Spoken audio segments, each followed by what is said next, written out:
இன்னைக்கு யுனைடெடுக்கும் டோட்டனாமுக்கும் நடுவில் நடந்த மேட்ச்ல யுனைடெடோட பெர்ஃபார்மன்ஸ் சும்மா அதிரதுல மேட்ச் ஸ்டார்ட் ஆனோடனே பாத்தீங்கன்னா எம்புமோக்கு வந்து ப்ரூனோ மூலியமா ஒரு 35 செகண்ட்ஸ்குள்ளேயே வந்து ஒரு நல்ல சான்ஸ் ஒன்று கிரியேட் ஆகுது. அடிச்சிருவாரு எப்பயும் போல, அவரோட குவாலிட்டி நமக்கு நல்லாவே தெரியும்ல. ஸோ அடிச்சிருவாருன்னு பாக்குறோம், ஆனா கரெக்டா மிஸ் ஆகி போயிடுது.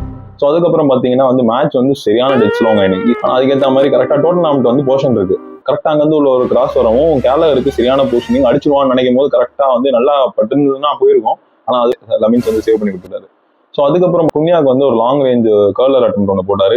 ஜஸ்ட் மிஸ், உள்ள போயிருக்கும், மிஸ் ஆயிடுச்சு. அதே மாதிரி ப்ரூனோக்கும் வந்து நல்ல சான்ஸ் ஒன்று கிடைச்சது, அதுவும் வந்து கன்வெர்ட் பண்ண முடியல. ஸோ இன்னைக்கு லக் இல்லை அப்படின்னு நினைச்சிட்டு கொஞ்சம் வருத்தப்படும் போது இன்னும் வருத்தப்படுத்துற மாதிரி இந்த ரொமேரோ இருக்கான் பாருங்க, மனசுல நினைச்சிட்டு இருக்கான்னு தெரியல, தேவையில்லாம காஷ்மீரோ காலை உடச்சி மொத்தமா படுக்க வச்சிருப்பான் ஆளை. அந்த ஆளையே சம்மர்ல லீவ் பண்றான்றான். அந்த ஆளை வந்து கரியர் எண்டிங் பண்ற மாதிரி ஒரு டேக்கிள் பண்ணி தேவையில்லாம ஒரு ஸ்ட்ரெயிட் 4 மேட்சஸ் பேன். எதுக்கு இதெல்லாம்? அப்புறம் அது நடந்து கர்மாயிச பூமராங்க ஏற்ற மாதிரி கரெக்டா அந்த ஃப்ரீ கிக் கார்னரா போகுது. கார்னரை கன்வெர்ட் பண்ணானுங்க பாருங்க. கரெக்டா செட் பீஸ் எப்படி ட்ரைனிங் கிரவுண்ட்ஸ் வச்சு ஆடுவானுங்களோ அதுக்கேற்ற மாதிரி கரெக்டா செட் பண்ணி எம்புமோக்கு கரெக்டா வருது பால். எம்புமோ சரியான பிளேஸ்மெண்ட் அடிச்சு யுனைடெட் ஹாஃப் டைம்ல 1-0 லீட் பண்ணாங்க. ஸோ இதான் நடந்தது ஃபர்ஸ்ட் ஹாஃப்ல. செகண்ட் ஹாஃப் பத்தி பார்த்தோம்னா ஃபர்ஸ்ட் ஹாஃபே நம்மகிட்ட தான் இன்டென்ட் இருந்துச்சு. ஸோ செகண்ட் ஹாஃப் நம்மகிட்ட தான் கண்டென்ட் இருக்கும் நினைச்சிட்டு இருந்தோம். ஸோ அதுக்கேற்ற மாதிரி தான் இருந்தது.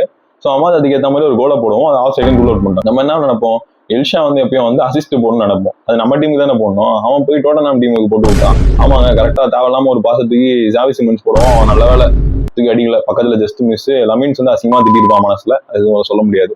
அதுக்கப்புறம் பாத்தீங்கன்னா திரும்ப வந்து குன்யா கிட்ட பால் இருக்கு, இந்த வாட்டி மிஸ் ஆகுதுல, குன்யா அடிச்சிருவான். அடிச்சுட்டு சரி டான்ஸ் ஸ்டெப் போடப்போ நானும் எழுந்தேன், அப்பதான் டான்ஸ் ஸ்டெப் ஒன்று போடுவோம் அப்படின்னு. கரெக்டா பார்த்து ஆஃப் சைடு கூட்டிட்டானுங்க.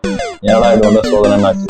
அதுக்கப்புறம் பாத்தீங்கன்னா ப்ரூனோ அண்ணனுக்கு வரவும் ப்ரூனோ அண்ணன் கரெக்டா பாக்ஸ்குள்ள இருந்து என்ன பண்ணுவாரு, அதை காலில் கூட அடிக்கல, முட்டிலே ஒரு கிளைடிங் பண்ணி சரியான ஒரு ஃபினிஷ், 2-0 லீடு. அவ்வளவுதான், பொட்டி படிக்க முடியல அப்படின்னு நினைக்கும் போது தான் ஃபுல்லா மேட்ச் ஞாபகம் போகுது.